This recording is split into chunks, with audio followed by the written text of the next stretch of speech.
चलिए हजारों साल पुराना इतिहास पढ़ते हैं। सम्राट शांतनु ने विवाह किया एक मछुआरे की पुत्री सत्यवती से। उनका बेटा ही राजा बने, इसलिए भीष्म ने विवाह न करके आजीवन संतानहीन रहने की भीष्म प्रतिज्ञा की। सत्यवती के बेटे बाद में क्षत्रिय बन गए, जिनके लिए भीष्म आजीवन अविवाहित रहे। क्या उनका शोषण होता होगा? महाभारत लिखने वाले वेद व्यास भी मछुआरे थे, पर महर्षि बन गए, गुरुकुल चलाते थे वो।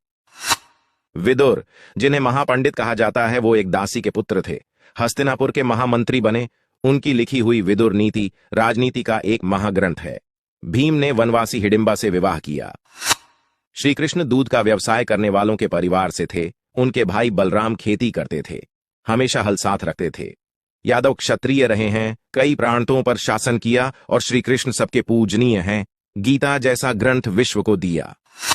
राम के साथ वनवासी निषादराज गुरुकुल में पढ़ते थे।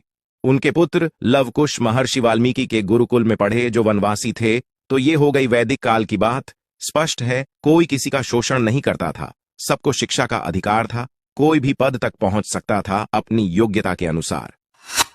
वर्ण सिर्फ काम के आधार पर थे, वो बदले जा सकते थे, जिसको आज इकोनॉमिक्स में डिवीजन ऑफ लेबर कहते हैं, वो ही। प्राचीन भारत की बात करें तो भारत के सबसे बड़े जनपद मगध पर जिस नंद वंश का राज रहा, वो जाति से नाई थे। नंद वंश की शुरुआत महापद्मनंद ने की थी, जो कि राजा नाई थे। बाद में वो राजा बन गए, फिर उनके बेटे भी, बाद में सभी क्षत्रिय ही कहलाए।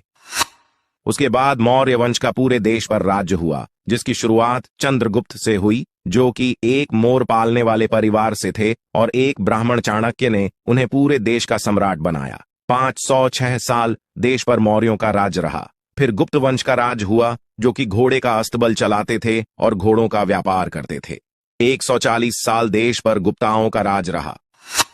केवल पुष्यमित्र शुंग के 36 साल के राज्य को छोड़कर 92% समय प्राचीन काल में देश में शासन उन्हीं का रहा, जिन्हें आज दलित पिछड़ा कहते हैं। तो शोषण कहां से हो गया? यहां भी कोई शोषण वाली बात नहीं है।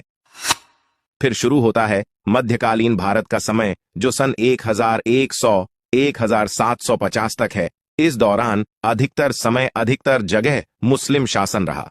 अंत में मराठों का उदय हुआ। बाजीराव पेशवा, जो कि ब्राह्मण थे, ने गाय चराने वाले गायकवाड़ को गुजरात का राजा बनाया। चरवाहा जाति के होलकर को मालवा का राजा बनाया। अहिल्याबाई होलकर खुद बहुत बड़ी शिव भक्त थी। ढेरों मंदिर गुरुकुल उन्होंने बनवाए। मीराबाई, जो कि राजपूत थी, उनके गुरु एक चर्मकार रविदास थे, और रविदास के गुरु ब्राह्मण रामानंद थे। यहां भी शोषण वाली बात कहीं नहीं है।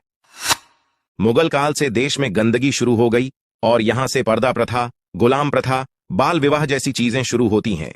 1800-1947 तक अंग्रेजों के शासन रहा, और यहीं से जातिवाद शुरू हुआ, जो उन्होंने फूट डालो और राज करो की नीति के तहत किया।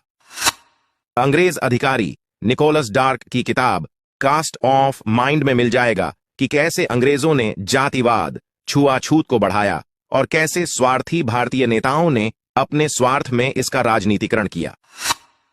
इन हजारों सालों के इतिहास में देश में कई विदेशी आए, जिन्होंने भारत की सामाजिक स्थिति पर किताबें लिखी हैं, जैसे कि मेगास्थनीज ने इंडिका लिखी, फाहियान, ह्यूसांग और अलबरूनी जैसे कई। किसी ने भी नहीं लिखा कि यहां किसी का शोषण होता था। योगी आदित्यनाथ, जो ब्राह्मण नहीं है, गोरखपुर मंदिर के महंत हैं, पिछड़ी जाति की उमा भारतीय महामंडलेश्वर रही हैं। जन्म आधारित जातीय व्यवस्था हिंदुओं को कमजोर करने के लिए लाई गई थी। इसलिए भारतीय होने पर गर्व करें और घृणा, द्वेष और भेदभाव के षड्यंत्रों से खुद भी बचें और औरों को भी बचाएं।